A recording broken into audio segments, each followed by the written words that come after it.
সুপ্রিয় শিক্ষার্থী বন্ধুরা, আশা করি তোমরা সকলে ভালো আছো। ক্লাস 12 এর থার্ড সেমিস্টারের বাংলা বিষয়ের নবনীতা দেবসেন রচিত দিগ্বিজয়ের রূপকথা এই কবিতাটি লাইন ধরে ধরে তোমাদের সামনে আলোচনা করব। তাই এই ভিডিওটির সম্পূর্ণ অংশ জুড়ে থেকো। ভিডিওটি দেখা শেষে ভালো লাগলে অবশ্যই এই চ্যানেলটি সাবস্ক্রাইব করো এবং ভিডিওটি বন্ধুর সাথে তোমাদের হোয়াটসঅ্যাপ এবং টেলিগ্রাম গ্রুপে শেয়ার করো। চলো তারে নবনীতা দেবসেন রচিত থার্ড সেমিস্টারের পাঠ্য কবিতা দিগ্বিজয় রূপকথা কবিতাটি লাইন ধরে ধরে আলোচনা দেখে নেওয়া যাক।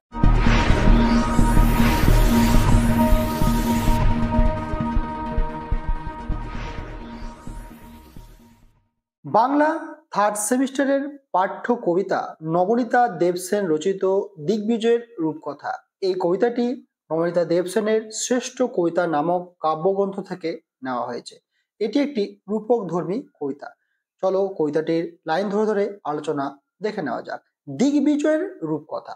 দিগ্বিজয় অর্থাৎ আগেকার দিনে পূর্বে রাজা মহারাজা যুদ্ধ সাজে সৈন্য সহকারে বিভিন্ন দেশ তথা স্থান দখল করার জন্য বের হতেন এবং যুদ্ধ করে অন্যান্য রাজাদের পরাজিত করে সেই সকল স্থান নিজের অধিকারে আনতেন।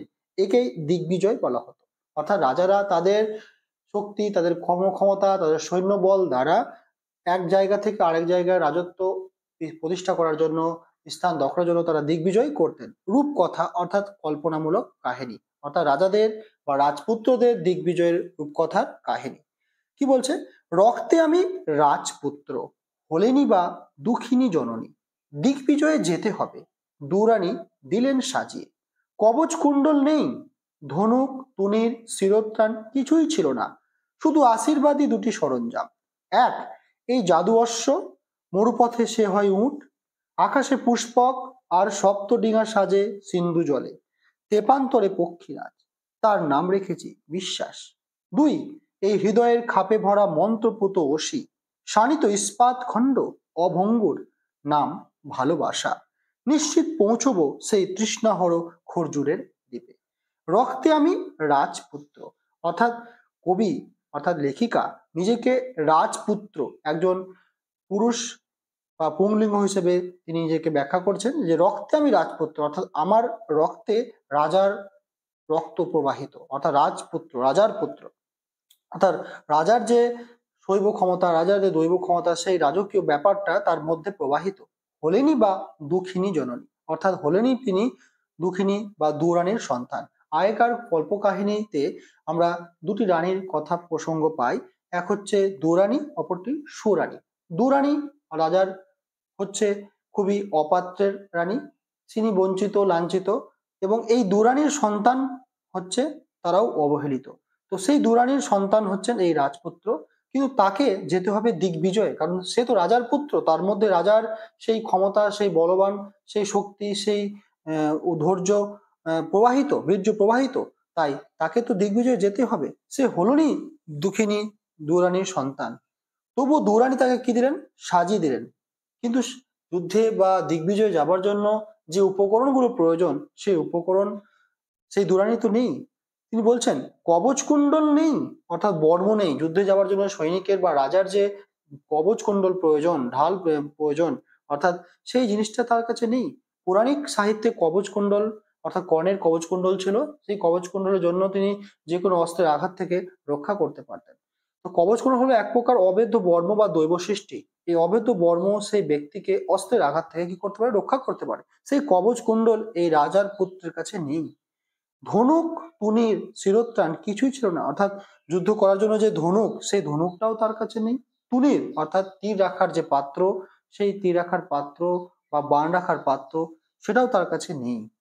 এবং আর কি নেই? শিরোত্রাণ, মাথাকে রক্ষা করার জন্য যে আবরণ, অর্থাৎ বর্তমান যুগে যে আমরা বাইক চালাই, বাইক আরোহণে যে হেলমেট পরি, সেই ধরনের যে শিরোত্রাণ, রাজকীয় যে টুপি, সেই শিরোত্রাণ অর্থাৎ যুদ্ধে মাথাকে রক্ষা করার জন্য যে আবরণ, সেই আবরণটুকুও ছিল না। অর্থাৎ সে দিগ্বিজয় যাবে, রাজার পুত্র দুরানীর সন্তান দিগ্বিজয় যাবে, কিন্তু তার কাছে না কবচ কুণ্ডল আছে, না ধনুক আছে, না তুনির আছে, না মাথাকে রক্ষা করার জন্য শিরোত্রাণ আছে, কিছুই তার কাছে নেই।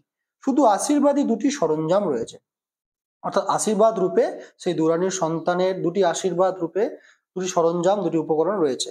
এক কি? এই জাদু অশ্ব, অর্থাৎ মায়াবী ঘোড়া, এক জাদু অশ্ব, মায়াবী ঘোড়া। মরুপথে সে হয় উট। এই মায়াবী ঘোড়াটি মরুপথে যখন চলে তখন সে হয়েছে উট, কারণ মরুভূমি জাহাজ বলা হয় উটকে। সেই বিপুল প্রতিকূল পরিবেশে বা সেই পরিবেশে উটই একমাত্র বাহন, মরুপথের বাহন। সেখানে সে চলাচল করতে পারে বা আরোহীকে এক জায়গা থেকে আরেক জায়গায় নিয়ে যেতে পারে।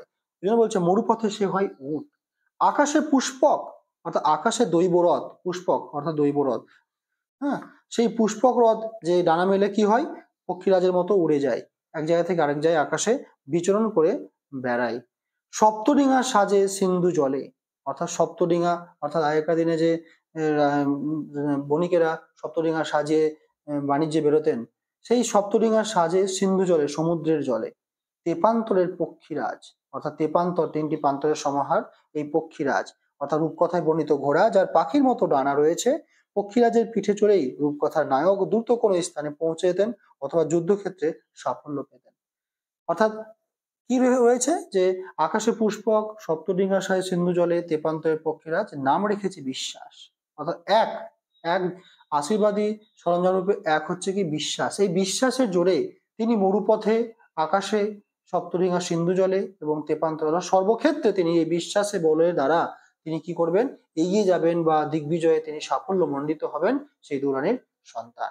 দুই কি রয়েছে, এই হৃদয়ের খাপে ভরা মন্ত্রপুত অসি। হৃদয়ের খাপে, হৃদয়ের মধ্যে, হৃদয়ের অন্তরে, ভেতরে মন্ত্রপুত, মন্ত্র শক্তিতে বলিয়ান অসি অর্থাৎ তরবারি, অর্থাৎ হৃদয়ের খাপে ভরা সেই ক্ষমতা, সেই শক্তি যা তরবারির মতো ধারালো, শানিত, হ্যাঁ, লৌহখণ্ড, যাকে ভাঙা যায় না, যাকে টুকরো করা যায় না, সেই শক্তি কি নাম, তার নাম হচ্ছে ভালোবাসা।